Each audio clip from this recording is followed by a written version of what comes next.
Now welcome to Let's Talk Some Ahsoka, where this time it's the third episode, also called Time to Fly. And let's once again begin with your ever so brief review of the episode. I think I liked this episode better than the first two. It just felt more cohesive in a way. It just felt like we were really getting into a story. We weren't like jumping around quite so much. It just felt very cohesive. Like we were really following through with a plan, lest we have to like wrap up and tell you who everybody is, because we did that. Now we can move forward. Yeah, I thought it flowed much better pacing, even though it was short. But it just worked better as an episode, where the first two kind of feel like this jumbled mess in a little bit of a way. And I definitely liked the space fight, the dog fight in space, whatever you want to call it. It's always nice to get battles in Star Wars. Well, it's interesting because we got to hear Marok modulate through it. You mean Clonican? We got to hear Shin. It was interesting how she just referred to the other ones by their number ship. She no connection to these people at all. She doesn't care. Number 2, 4, you're with me. Come on, we knew as soon as 6 ships showed up, and 2 of them were Marok. Yeah, and we knew. Shin, yeah, 4 plot armor protects 2 of them. Yeah, and 4 were gonna get blown up. So we did have that obvious knowledge. Yeah, but it was cool to see their aptitude behind the wings of a starfighter. Yeah, other than getting distracted by Ahsoka dancing on the wing of a ship. Shoot me, shoot me. I thought that was pretty cool, though. I did like her outside of the ship doing it, because it looked like an episode of Clone Wars to me. No, it definitely paid homage to Clone Wars and Rebels, where we'd go outside ships and do cool stuff. Absolutely, yeah. Because you could. You're a Jedi. I mean, I think the one ship that flew too close to her and got lightsabered, what are you doing? Dude, she's got a lightsaber. Fly a little higher. He probably didn't think about it so much. Well, that's why he's dead, I guess, and why Shin and Marok survived, because they didn't fly too close. I don't know. Yeah, we got some cool back and forth with Ahsoka and Sabine. Yeah, I thought that was pretty good. I thought it was much better than the first 2 episodes, and probably because their little spat is over and they're friends again. Plus, you get to see them working a little bit better in this episode. We got a little peek behind the scenes of the New Republic. Oh, we got a peek, all right. We got a peek, and it gave me a lot of thoughts, but... Well, we should probably get to... Time. Yeah, well, might be some comments that deal with the old New Republic. Old New Republic? Yeah, that doesn't make much sense. Thor. Let's move on. Let's get to that first comment, which is, of course, the top-rated comment left on the video I did on the other channel. Top comment from Damien Nightfire. Can we all agree that Sassy Huyang is the best? Ooh, it's tough. There's always Sassy Owen. I know. Huyang may have invented the sass, though he's so old. 25,000 years ago. Yes. I was sassing before you were. Sass. Before humans were even a species. He's probably crushed the hopes of many a Padawan. Yeah. Yeah, I'd imagine. He's certainly crushing Sabine's hopes. Yeah. You know why some of them don't become Jedi? Well, he's like a bully. I kind of dig it, too. Well, he's probably got a rating system, and he's worst Padawans ever, and he's literally got a list stored in his memory bank. So he's Sabine, list. Bottom. Yeah, he's being literal. He's not being figurative here. No. He's you are absolutely the worst Padawan because ever. He's just telling the truth. He is. But that it also does make sense, because every other Jedi, maybe not every other Jedi, but most others probably had a higher M count than old Sabine did. They were chosen because their talent was higher. They weren't trying to start with the worst talent and let's just train that. Why would you train the one with the least talent when you have a lot of better candidates out there? Go get Jacen. Yeah. We'll talk about him later, I think. Captain Greenhair. He's not a captain. No. He's not even a cadet at this point. Or a Padawan. Nope, he's nothing but a green-haired little kid on a ship running around. Causing trouble with Chopper. Yep. He should have his own show. Oh, Trouble with Chop? Trouble with Chop. Let's move on. Next from Kane. It felt like a Rebels episode, despite it being short. It was great, plus Ahsoka was acting like her young self in this one. Despite how old and wise, as well as stoic, she is still an adventurous person we remember her as. Yeah, a little better. I think she was definitely less wooden. She felt very wooden. Now that she's kind of reconciled with Sabine. That was the key, I her think, yeah. normal self is coming back out. Her playful self. The Ahsoka we know. Yeah, I think they tried to oversell her frustration with Sabine and everything in the first 2 episodes. And so we had this very stoic Ahsoka who paused after everything she said. Yes. And it's kind of gotten a little better here. Right, now they're back to enjoying each other's company. Yeah, kind of. That was a nice moment in the fight where Sabine's you Actually, it was kind of Huyang making fun of her, like made Ahsoka realize how mean everybody is being to Sabine. So you told her that? I was only telling the truth. Nice. Very nice. But no, it did have a very, as we were saying with the outside scene, it had a more Rebels, Clone Wars vibe. Mm-hmm. Ironically, it was actually longer than an episode of Rebels or Clone Wars, even though it felt short. But yes. Yeah, I get what the comment is trying to say. Mm-hmm. Next comment from Drew Bush. The Eye of Sion, looking like a hyperspace ring, I think means it's going to be attempting to move the Chimera with Thrawn. That's what I said. That's why I picked this one for you. I said that to you. I said I wonder if they're going to use it like a Jedi jump ring. Yeah, yes, a Jedi jump ring. It's almost in a way, it's like the Purgle, how they can grab something and they encircle it and they bring it. I think that's what inspired the Jedi jump rings.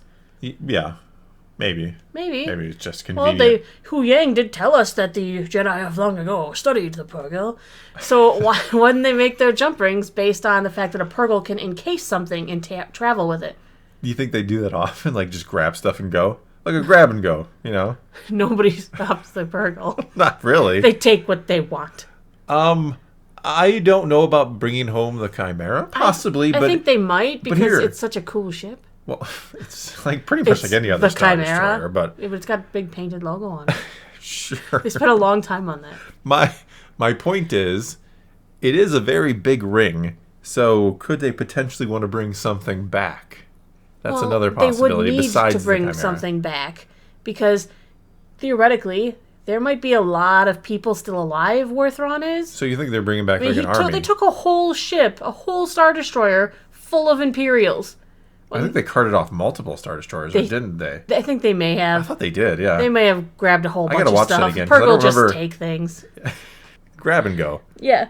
So I think they won't all fit on the Eye of Sion because it's a ring. Yeah. So I guess it would maybe make sense to want to try to bring something back. Especially if they don't know what's happening. They might think there's like a whole contingency of officers and stormtroopers out there. She has some sort of a communication with Thrawn. She does feel that way, yeah. Something. Could be because, the Light Sisters of not Dathomir living out there in Dathomir. The road to Perdia. Not the Star Wars galaxy, yeah. Perdia? What am I calling it? I don't know what you're calling it. The road to Parody. I don't remember what it's called. I'm sorry, I'm very tired. Yes. But that's what Balon called it, the old Jedi stories of the road to someplace that starts with a P. Yep. If that's where the Night Sisters are from, because they left markers with maps on how to get there, maybe they fixed his ship up and he wants to bring some of them back too. We don't even know. Maybe. Might have that undead army that he's rumored to have That's what I'm waiting for. Next comment from Fabubrick. I was expecting the forest fight at the end, but it got cut too early. The biggest issue I have right now is that Disney showed pretty much everything that has happened so far in the trailers. True. I felt like this episode was going to have the forest fighting. I didn't think it was going to make it there because I knew that those dogfight scenes existed in the trailers, and I thought, nah, they've got time. We know that episode 5 is the episode, and episode 4 is when the travel happens. Well, we don't know that it's the episode. We're basing that off of Rosario Dawson saying it's her favorite episode. So we don't know that, that's and all my theories, so. Well, sure, you're Clonican, yes. That Marok will be plus revealed to be a clone of Anakin Skywalker. Plus some rumors that are out there that lead me to believe that 5 is going to be like the kind of critical, a crazy, pivotal episode. Yeah.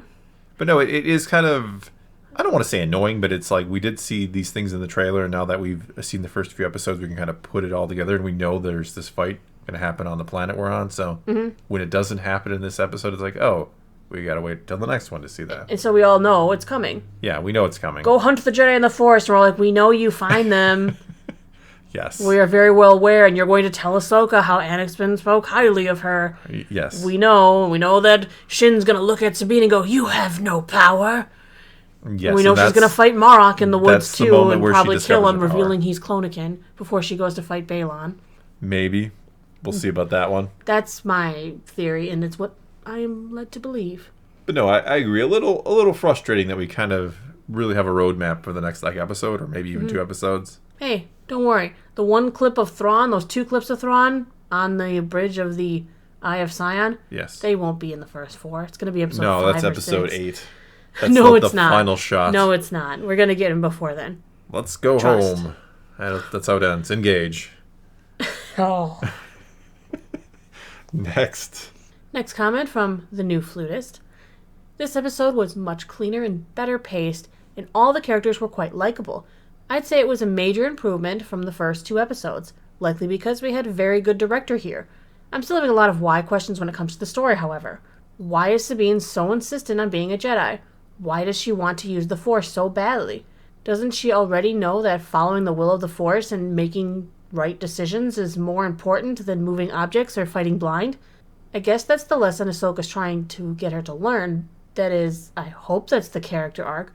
I don't like the Force just being a cool power. Yeah, I'm not entirely sure outside of Ezra and Kanan and having the lightsaber. Which, I mean, I guess that's her motivation to wanting to be a Jedi? Or did, like, Ahsoka say, hey, I could train you? Like, how did that go down? I feel like her current motivation of I want to be a Jedi is because Shin schooled me. So now I want to be a Jedi because you're going after Ezra, and we know that these guys took our map piece, and you need backup, and I want to come back and maybe fight that Jedi again. Well, we know that, yeah. Well, I feel like it's kind of been set up, again, maybe a little too obviously that here's Sabine can't move a cup. We know that from the trailer that Shin is going to say, you have no power, and really feels like the moment that Sabine discovers she has power, doesn't it? But she might tap into the dark side. Yeah, I don't know if you can tap that much into anything with Sabine. I mean, that's she tapped into just enough that Ahsoka got mad at her. Sure. The one time Sabine faced the right direction. Dark side. Right all over that. You did something right, dark side. Dark side. That was too quick and easy. Because she got frustrated and mad. You were supposed to swing aimlessly for another couple hours before. But that's part of Sabine's character, is she did that a lot in the series. Well, she would get frustrated and angry. It also brings up another interesting question. Why does Ahsoka want to train Sabine when she knows how kind of quick to anger she is, and she is very attached to her friends and her, family. She thinks of them as family. No idea. It kind of seems like an odd choice. Like, we saw... It's because Dave Filoni wanted to do more with the Rebels crew. That's the Yeah, you might be right. But no, we have seen Ahsoka say... Or else it would make more sense for her to be training Jacen, or to be at Luke's school. That's if Jacen is allowed to be trained. But we'll get there. I'm just wondering, like, what is Ahsoka's mindset here? Like, won't train Grogu because he's got attachments. Will train Sabine because she has attachments. But maybe it's because she has like very small potential that she's not worried about it. Like, you can't really go to the dark side. She's super attached to Ezra. Yeah, obviously. I mean, she's watching hollow recordings of him in her room, which sounded really strange. I'm sorry about that. Let's move on. They're brother and sister. It's cool. No, they're not. Next from Jeffrey Roto. Other than the training scene that felt very like it may never end, and Hera's meeting with Mothma to tell her everything we just saw on screen, this was a slightly better episode than the other two. Still would rather see Thrawn being a menace than having characters talk about him being a threat. Show, don't tell. No, I agree. Show, don't tell. Yeah, I think they're maybe doing themselves a bit of a disservice by not showing things from the other end. They want to keep the Ezra thing such a mystery that maybe the show is suffering a little from not setting up Thrawn better.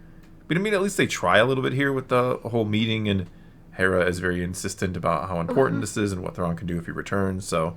I have a lot of theories about the meeting and what the purpose of it was within the show, but I think we're going to do a separate video on that.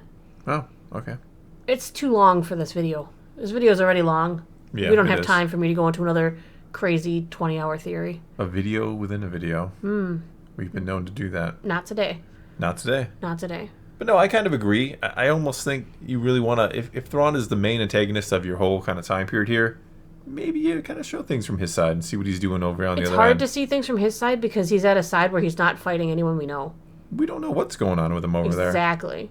He's been gone for a very long time. Yeah.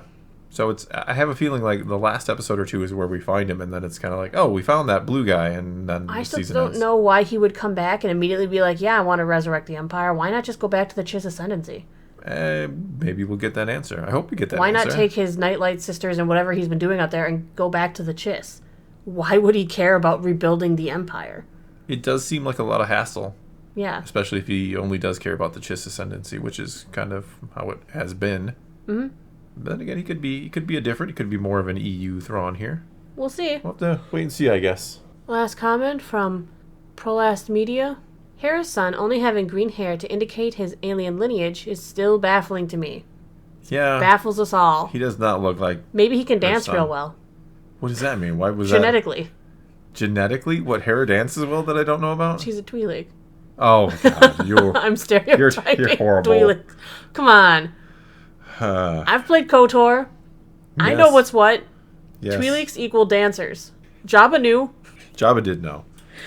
Even the Twi'lek we saw in Book of Boba Fett, you know what kind of place establishment she was running. Yes. Excuse me, sir. Can we polish your helmets? Okay. Anyway. I gave them the wrong accent. They should have French accents. Yes. Excuse me, sir. No, don't. Maybe polish your helmet. Nope. Anyway, no, I mean, it doesn't look like Hera's son. It's a really weird choice. Look at his eyes very closely. I wish I would have, because he was supposed to have Kanan's eyes. So if he didn't have bright blue eyes, he had the wrong color. Well, Kanan wasn't using them anymore, so... Oh. No, he was supposed to have Kanan's eyes because Hera loved his eyes. I mean, he was supposed to be blind. And anyone who didn't know from Rebels, they're probably like, where's the kid's dad? He's just running around the ship. Doesn't he have a father? Chopper's his dad. It would explain something. I mean, no, doesn't explain anything. No. But no, anyone watching the show who doesn't know would be like, wait, why is the Twi'lek's kid got hair? Yeah. It was a very weird aesthetic choice. The green was never right. He should have had more. I feel like he should have at least had... Okay, he can have the hair. Okay. Give him hair more along maybe the color of Kanan's hair. Okay. Kanan's eyes. Yep. And then don't give him Leku. I'm okay with not giving him Leku. Give him hair. But give him green skin that maybe has those circle patterns like she has on her Leku. That you can barely see? Yeah, but they're supposed to be there. So I'm just saying, if you would design it, maybe it would have been cool to have that. Yeah, I think they may have rushed it a little in Rebels. Like, just give him green hair. Maybe make the top of his ears a little green. It's fine. It'll translate. Don't worry. It doesn't translate. Yeah. It didn't then. It doesn't now. No.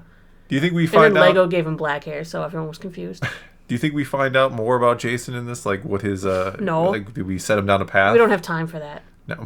It doesn't feel like we do. No. Like, it's funny. Even Hera didn't have time for him, so why would we? I feel like we're 3 episodes in and we've kind of taken baby steps. So now I'm a little worried. I know. You want to hear more about Jacen? Yeah, I know. Thanks, Dave. But no, I feel like this is going a little slower and might not cover as much as I originally thought. No, you really wanted Ahsoka, the anthology. No, I was expecting something a little more fast-paced just based off what Dave was saying. And so far, we're kind of crawling along, if we're being honest about it. But we're crawling along in the right way. Yeah. I mean, for the most part. But anyway, I think we've crawled along long enough for this one. Oh boy, have we ever. So that's going to be all we got for this time. Now it's your turn to take to the comments below and tell us what you think about anything we had to say here or about what any of the comments had to say. So again, take to the comments below. Let's talk some Star Wars. And until next time, thanks for watching.